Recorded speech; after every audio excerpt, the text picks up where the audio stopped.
ពោះទៅកាន់សុខសន្តិភាពវិបលភាពនិងការវត្តក្រោមការដឹកនាំប្រកបដោយកតេបណ្ឌិតរបស់សម្ដេចអគ្គមហាសេនាបតីតេជោហ៊ុនសែននាយករដ្ឋមន្ត្រីនៃប្រជាជាតិកម្ពុជាខ្ញុំមានជំនឿយ៉ាងមុតមមថាតាមរយៈការសម្ដែងទស្សនីយភាពនៃពុទ្ធប្រវត្តិដែលផ្ដើមពីព្រះអង្គប្រសូតព្រះអង្គទ្រង់ត្រាស់ដឹងនិងទ្រង់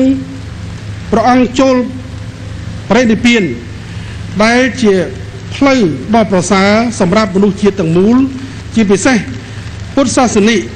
រាប់រយលានអ្នកនៅទូទាំងសកលលោកគោរពនិងប្រតិបត្តិព្រឹត្តិការណ៍ប្រវត្តិសាស្ត្រ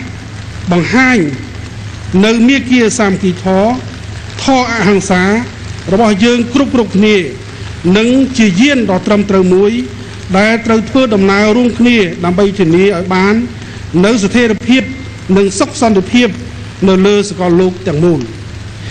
ជាឱកាសនេះខ្ញុំសូមរំលឹកថាព្រះពុទ្ធសាសនាបានមកប្រតិឋានលើទឹកដីសវណ្ណភូមិក្នុងពុទ្ធសករាជទី3ដើមសតវត្សទី1នៃគ្រិស្តសករាជមកម្លេះប៉ុន្តែពុទ្ធសាសនាក៏ដូចជាសាសនាដទៃទៀតនៅកម្ពុជាធ្លាប់បានស្លាប់បាត់បង់រលាបអស់រយៈកាល3ឆ្នាំ8ខែ20ថ្ងៃពោលគឺក្នុងរបបកម្ពុជាប្រជាធិបតេយ្យ1975 1979សិទ្ធិមានជំនឿលើសាសនាត្រូវបានចាប់ផ្ដើមសារជាថ្មីឡើងវិញនៅថ្ងៃ7ខែមករាឆ្នាំ1979និងក្រោមការរួបរวมសាមគ្គីគ្នារវាងប្រជាជាតិខ្មែរទាំងមូលព្រះពុទ្ធសាសនាក៏ចារិកក៏រីកលូតលាស់ដុះដាលសារជាថ្មីរហូតមកដល់សព្វថ្ងៃនេះក្រោយថ្ងៃរំដោះ7មករាឆ្នាំ1979បន្ទាប់ពីព្រះសង្ឃត្រូវបានផ្សឹកនិងកាប់សម្លាប់ពេលនោះយើងមានព្រះសង្ឃតែមួយអង្គប៉ុណ្ណោះប៉ុន្តែរហូតមកដល់សព្វថ្ងៃនេះយើងមានព្រះសង្ឃចំនួន 54,764 អង្គគង់នៅតាមទីវត្តអារាមពុទ្ធសាសនាចំនួន 3,492 វត្តនៅទូទាំងប្រទេសឡើយពុទ្ធសាសនាត្រូវបានចាត់ទុកជាសាសនារបស់រដ្ឋនិងត្រូវបានចាត់ចូលជាបាវចនានៃប្រជាជាតិកម្ពុជាគឺជាតិសាសនាព្រះមហាក្សត្រក្រោមរដ្ឋធម្មនុញ្ញឆ្នាំ1993នៃប្រជាជាតិកម្ពុជាទន្ទឹមនោះដោយមានចែងក្នុងរដ្ឋធម្មនុញ្ញកម្ពុជាទទួលស្គាល់ពេញលេញនៅសិទ្ធិសេរីភាពខាងជំនឿនិងប្រតិបត្តិរបស់ប្រជាពលរដ្ឋតាក់ទងនឹងសាសនាជាក់ស្ដែងបច្ចុប្បន្នទន្ទឹមនឹង 90% នៃពុទ្ធសាសនិកប្រជាពលរដ្ឋកម្ពុជាប្រមាណ 3% កាន់សាសនាឥស្លាមប្រមាណ 1% កាន់សាសនាគ្រិស្តនិងប្រមាណ 1% ជំនឿលើសាសនាផ្សេងៗទៀតដែលនេះសបញ្ជាក់ឲ្យឃើញថាកម្ពុជាជាប្រទេសមួយដែលប្រកាន់ខ្ជាប់នៅពុទ្ធសាសនាក្នុងចំណោមប្រទេសជាសមាជិកនៃសេចក្តីប្រកាសបូរ៉ូហើយកម្ពុជាក៏ជាប្រទេសដែលអាចរក្សាបាននូវស្ថិរភាពពេញលេញលើជំនឿសាសនានិងមិនមានចំនួនខាងសាសនានោះដែរសម្ដេចឯកឧត្តមលោកជំទាវលោកស្រីជាជាតិអន្តរជាតិនេះជាព្រឹត្តិការណ៍ប្រវត្តិសាស្ត្រដ៏អស្ចារ្យមួយសម្រាប់កម្ពុជាក៏ដូចជាតំបន់ទាំងមូលដែលយើងទាំងអស់គ្នាបានប្រារព្ធពិធីនេះឡើងនៅប្រាសាទបាយ័នខេត្តសៀមរាប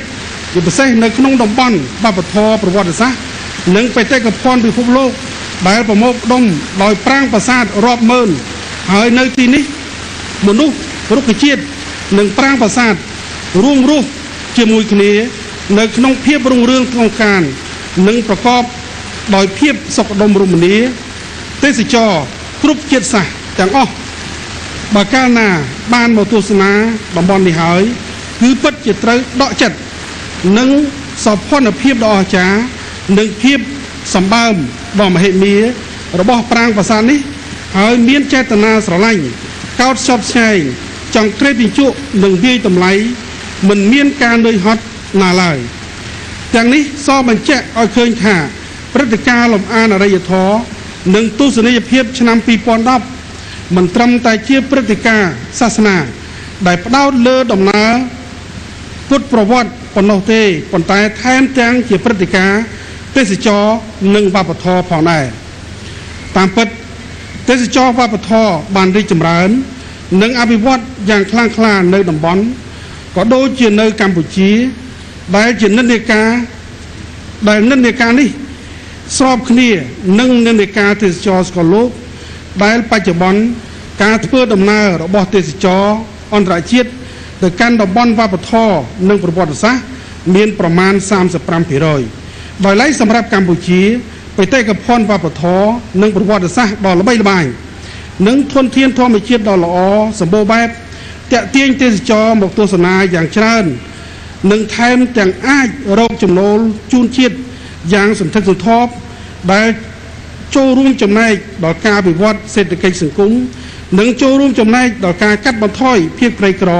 របស់ប្រជាពលរដ្ឋយ៉ាងមានប្រសិទ្ធភាពឆ្នាំ 2009 កន្លងទៅទោះបីជាសកលលោកទាំងមូលជួបប្រទះវិបត្តិសេដ្ឋកិច្ចជាសកលដែលបានធ្វើឲ្យប៉ះពាល់ដល់វិស័យទេសចរផងនោះប៉ុន្តែកម្ពុជាយើងនៅតែជាគោលដៅទេសចរវប្បធម៌និងធម្មជាតិដ៏សំខាន់និងតាក់ទាញមួយដោយទទួលបានទេសចរអន្តរជាតិចំនួន 2,161,577 នាក់កើនឡើង 1.7% ធៀបនឹងឆ្នាំ 2008 គណៈដែលវិស័យទេសចរសកលលោកមានការថយចុះក្នុងអត្រា 4.3% និងវិស័យទេសចរអាស៊ានមានការកើនឡើងតិចតួចគឺ 0.19% កំណើននេះធ្វើឲ្យកម្ពុជាស្ថិតក្នុងចំណោមប្រទេសទាំង 5 ក្នុងអាស៊ានដែលមានកំណើនទេសចរវិជ្ជមានដោយឡែកនៅក្នុងរយៈពេល 3 ខែដើមឆ្នាំ 2010 នេះកម្ពុជាទទួលទេសចរអន្តរជាតិចំនួន 683,692 នាក់កើនឡើង 9.87% ធៀបនឹងរយៈពេលដូចគ្នានៃឆ្នាំ 2009 ដែលនេះសបញ្ជាក់ឲ្យឃើញថាសភាពការទេសចរកម្ពុជា